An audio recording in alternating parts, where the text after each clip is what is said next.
इतना ज्यादा बीमार हैं कि देखिए अभी डॉक्टर साहब आए हैं और जांच कर रहे हैं। क्या कुछ कहेंगे, इनकी तबीयत इतनी ज्यादा बिगड़ गई है? अभी तो हम देखे नहीं है। अगर जैसी इनकी स्थिति रहेगी, अगर यहाँ का लायक है तो ठीक है, नहीं तो हायर सेंटर हम इनको रेफर करेंगे। Health centre, higher centre, higher centre जी। इतनी ज्यादा इनकी सीवियर वीकनेस है इनको। हम तो 3-4 बार आ चुके हैं यहाँ। हाँ, देख लेते हैं, देखने दीजिएगा। हाँ जी बिल्कुल देखिए, क्योंकि इनकी तबीयत जिस तरह से बिगड़ रही है और इससे सीधे तौर पे ये कहना है कि 3-4 दिनों से ट्रीटमेंट के लिए चेक करने के लिए आ रहे हैं और अगर इसी तरह से इनकी स्थिति रही तो हायर यानी कि उच्च कोटि के जो उच्च संस्थान में जाना पड़ेगा, वहां जाकर के चेक कराना पड़ेगा।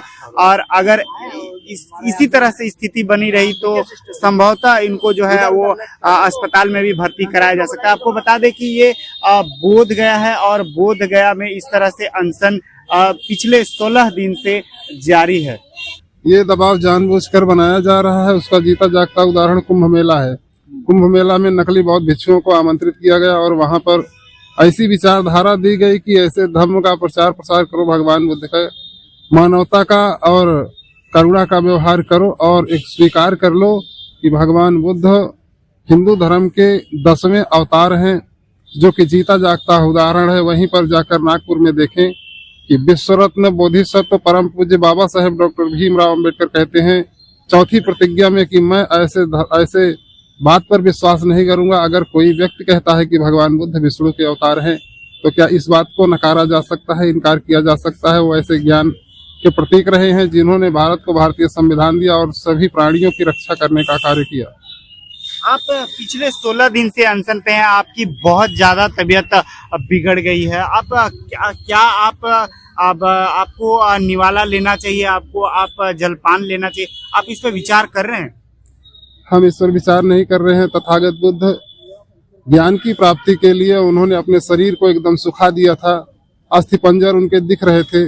वो अवसर याद आता है तो आंखों में आंसू भर जाता है कि छोटे से बेटे को, अपने राहुल को भी अपने संघ में लिया और तमाम भाइयों को संघ में लिया और धर्म का प्रचार प्रसार किए। उन्होंने ज्ञान प्राप्ति से पहले अपने शरीर को पूरा सुखाया था। वह अवसर और उस इतिहास में जाने के बाद ऐसा प्रतीत होता है कि हम अगर अपने आंदोलन, अपने महाबोधि महाविहार को बचाने के लिए इतना त्याग नहीं कर सकते हैं, तो फिर हमारे जीवन जीने का अधिकार नहीं है, कोई मतलब नहीं है। केवल खाना पीना और अपने हक अधिकार न प्राप्त कर पाना। सीधे तौर पे दोस्तों देखा जा सकता है कि इनकी तबीयत बहुत ज्यादा बिगड़ी हुई है। आंखों में आंसू हैं और ये आंसू लोगों के जीवन को बेहतर बनाने के लिए है और भगवान बुद्ध ने जो उपदेश दिए हैं उसको फॉलो करने के लिए है। लेकिन इनकी तबीयत जिस तरह से बिगड़ी जा रही है, इसको देखते हुए सीधे तौर पे लगता है कि आने वाले दिनों में सरकार को आपकी जो मांग है वो स्वीकार करनी पड़ेगी। अगर स्वीकार नहीं करती तो क्या ये अनशन आप लोग जारी रखेंगे? ये अनशन हम जारी रखेंगे। हमने सभी राज्यों से कोऑर्डिनेशन बनाए हैं। 12 तारीख से पूर्व सभी राज्यों में गए। उन राज्यों से हमने अपील की, बौद्ध भिक्षुओं से बिहारों में जाकर संपर्क किया कि आप लोग 5-5 की संख्या में आए, ताकि हमारा जो आंदोलन है चैन सिस्टम चलता रहे, आंदोलन हमारा रुकने न पाए जब तक इस आंदोलन में सफलता नहीं मिलती है। क्योंकि पूर्व में हमने देखा किसानों का आंदोलन, उन्होंने 1000 किसान जिसमें शहीद हो गए। तो हम अपनी महाबोधि महाविहार को बचाने के लिए अपने प्राणों की बाजी लगाएंगे। अच्छा, ये बताइए कि अब यहाँ 16 दिन हो चुके हैं और ये भी बताया जा रहा है कि अभी लंबे समय लग सकता है, तो आपकी तबीयत बहुत ज्यादा बिगड़ रही है, तो क्या आप अपने आप को हॉस्पिटल में या आगे सेवा देने के लिए क्या आगे बढ़ाएंगे अपने खुद को? ये त्याग, ये समर्पण, ये बौद्ध भिक्षुओं को प्रेरणा होगी कि भंते जी इस अनशन में बैठे और नहीं रहे, भविष्य में आंदोलन चलता रहे। ये प्रेरणा उनके अंदर सदैव बनी रहे, क्योंकि इस महाविहार को मुक्त करवाना हमारे जिंदगी का, हमारे जीवन का मकसद है।